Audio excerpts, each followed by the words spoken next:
नमस्कार, जय हिंद, जय भारत। आज फिर एक नए मुद्दे के साथ में आप सबके बीच में आया हूँ।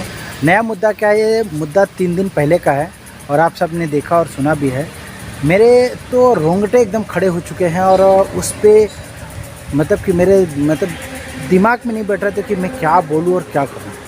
क्योंकि जब किसी व्यक्ति के घर का अगर कोई इंसान जाता है ना इस दुनिया से, दर्द क्या होता है, जुदाई क्या होती है, उसके अलावा किसी और को पता नहीं होता। इसी लहजे में बोलते हुए मैं आपको बता दूं, उड़ीसा में जो रेल दुर्घटना हुई है, इसका जिम्मेदार आप किसको मानते हैं?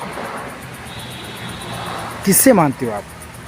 जो पब्लिक सफ़र कर रही है वो, या जो वहाँ पे कर्मचारी हैं वो, या जो कर्मचारी के अधिकारी हैं वो, या जो वहाँ का रेल मंत्री है वो, या जो हमारे देश के प्रधानमंत्री हैं वो? आप किससे मानते हो आप? मैं अगर मेरी बात मानूं, अगर मेरे मन की बात अगर कहें, तो इसमें वहाँ के कर्मचारी से लेकर प्रधानमंत्री तक सभी लोग उसके जिम्मेदार हैं। मैं इसलिए बोल रहा हूँ क्योंकि उस रेलवे का जो चीज़ें हैं वो आप सबके अंडर में आता है।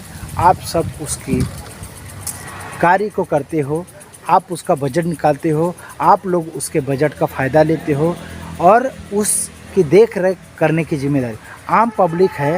वो ट्रेन में सफ़र करती है, आपको टिकट का पैसा देती है, आप जो कीमत लगाते हो उसकी कीमत चुका कर वो गाड़ी में चढ़ते हैं, फिर भी वो असुरक्षित है।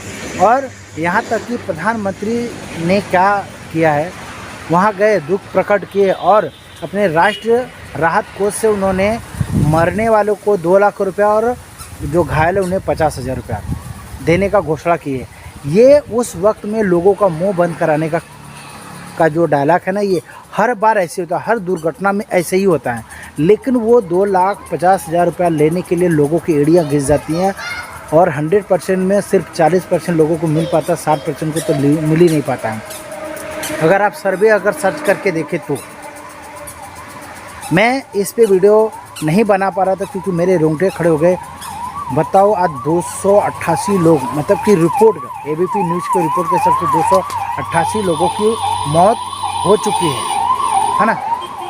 ये रिपोर्ट जो दिखाते हैं ना, ये बड़ी मीडिया का रिपोर्ट, ये रिपोर्ट दबा के दिखाते हैं। 288 लोग ही नहीं मरे हैं, उसमें और भी लोग मरेंगे। अगर आप सही तरीके से रिपोर्ट दिखाएंगे ना, अगर सही तरीके से छानबीन करेंगे तो 288 नहीं, कम से कम 1000 लोगों की मौत हुई होगी और उसे कम करके दिखाया गया है।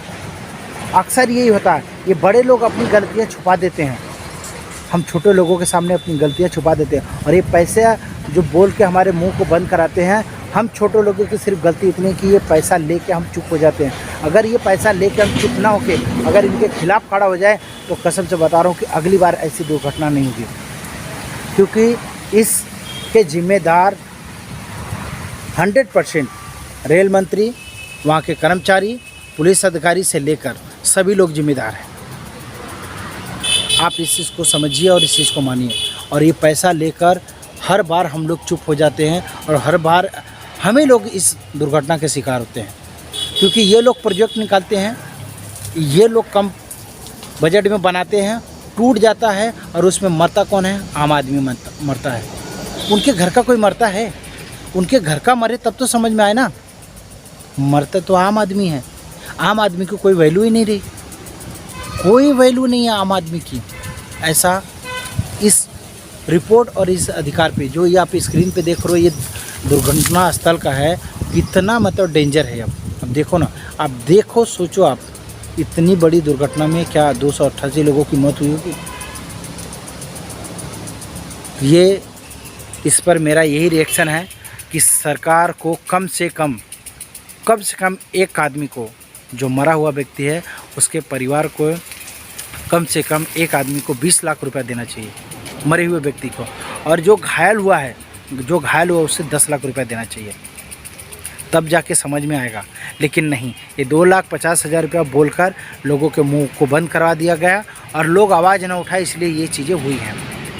भाई मेरे, आप लोग समझिए हर बार आम आदमी ही टारगेट क्यों होता है, आम आदमी ही क्यों मारे जाते हैं? क्योंकि इनके ये जो कर रहे हैं, क्या हमारा अधिकार नहीं बनता कि हम इस पर आवाज़ उठाएं? ये मैं नहीं बोल रहा, ये लोगों की सोच है, लोगों की आवाज़ है, जो मैं मेरे चैनल के माध्यम से बता रहा हूँ, बोल रहा हूँ। और मेरा भी, मगर मेरी बात माने, अगर मैं दिल से कहूँ तो हकीकत में बहुत बुरा हुआ और ऐसा नहीं हुआ। और धन्यवाद तो वहाँ के लोगों का देना है, हम लोग सभी लोगों को। तो वह लोग रात भर मतलब कि 24 घंटा लोगों की मदद किए, ब्लड डोनेट किए, सेफ्टी मतलब कि लोगों के लिए बनाए, सारा चीज़ किए। तो वहाँ के लोगों के लिए एक सलूट है हमको, मेरे तरफ से और मेरे चैनल की तरफ से। और मैं हमेशा यही कहूँगा कि हर वक्त, हर बुरे वक्त में हर किसी को खड़ा होना चाहिए। तो आज का जो मुद्दा था ये रेल दुर्घटना का, इसके ज़िम्मेदार ठेकेदार, वहाँ के मेयर हों, सचिव हों, जो भी हैं, कर्मचारी हों, अधिकारी हों, ये सब के सब उसके ज़िम्मेदार हैं। तो इन पे कड़ी से कड़ी कार्रवाई होनी चाहिए, इसकी पूरी छानबीन होनी चाहिए, और छानबीन होकर कड़ी से कड़ी कार्रवाई। और ऐसा होना चाहिए कि ऐसे लोगों को लाइफ में कभी, इनके 7 पीढ़ियों तक को सरकारी नौकरी नहीं मिलना चाहिए, ऐसी सज़ा होनी चाहिए, तब जाके बदलाव होगा, वरना नहीं बदलाव होगा। ऐसे ही लोग, आम लोगों की मौतें होती रहेंगी और हम ऐसे बैठ के तमाशा देखते रहेंगे, और ऐसे ही 2 लाइन बोलकर हम चले जाएंगे अपने घर, वो अपने। लेकिन हमें तब हमारी आवाज़ उठती है जब हमारे घर में आग लगती है, जब हमारे लोग मरते हैं। तब हमारे घर में आग लगे, इससे पहले हमें मिलकर आवाज़ उठाना है। तो आज के मुद्दे को यहीं पर समाप्त करते। वीडियो अच्छा लगे तो लाइक, कमेंट, शेयर करके हमें सपोर्ट करें, और नए नए मुद्दे पर आप सबके बीच में आता रहूँ। चलिए, जय हिंद, जय भारत, नमस्कार।